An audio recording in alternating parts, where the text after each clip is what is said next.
And I would like to recognize Mr. Good. Thank you, Mr. Chairman. Thank you to our witnesses.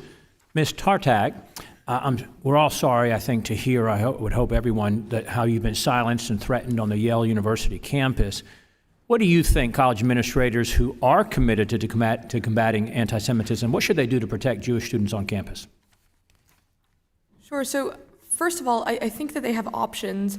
I think what they say matters, and when they make condemnations of anti-Semitism that are just full of what I'll call all-sidesism, that cannot simply focus on anti-Jewish hatred and have to bring in, quote, all forms of bigotry, they're making a huge mistake. I think that they can also de-recognize and defund student groups that promote violence and that support terrorist organizations recognized by the United States government. I'll give you an example. I also gave one in my testimony, but another because there are so many. National Students for Justice in Palestine on their Instagram commemorates somebody who planned multiple suicide bombings in one of the intifadas in Israel. There's a commemoratory post to mourn this person's death. So maybe SJP chapters that repost something like that, of course, within the boundaries of the First Amendment nitty-gritty, of which I'm not an expert, but maybe they could experience some sort of scrutiny, if not consequences.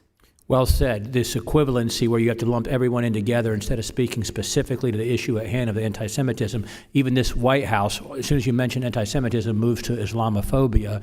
And then specifically, the colleges don't have to sanction or subsidize or condone these groups that are obviously hate groups and anti-Semitic groups. What would you estimate the ratio to be of students on campus that would be pro-Israel versus pro-Hamas? Ooh, well, it depends on the college campus, which is relevant. But how about at Yale? Sure. So at Yale, I would say pro-Hamas, as in would show up to a rally shouting something along the lines of, or quote, verbatim, resistance is justified. 20% of the student body. 20%? Sure. Because. Wow. How about the professors? Ooh, also a good question. It also depends on the department. But a good example was this event that I went to called Gaza Under Siege, where the panelists presented Hamas as a resistance movement.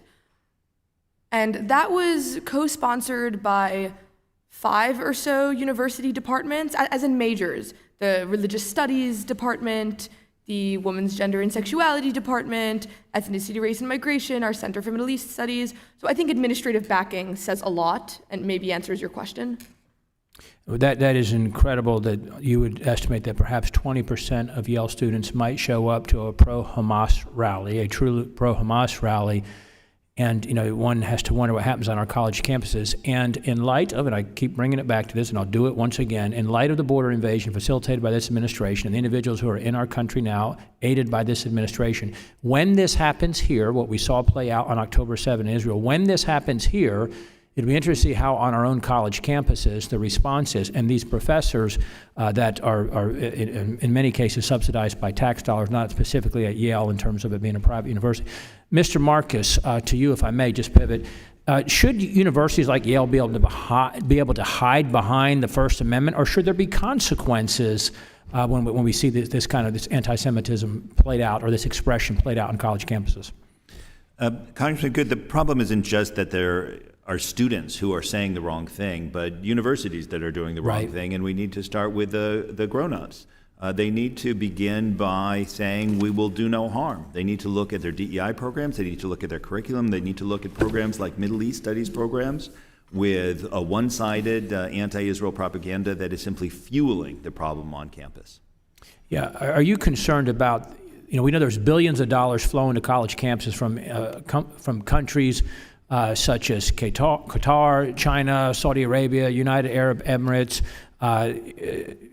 countries that don't hold the same values that we do, and it's even there was a study by the by the Anti-Defamation League, it's a report that showed how money from Iran is actually being funneled to universities that support anti-Semitism.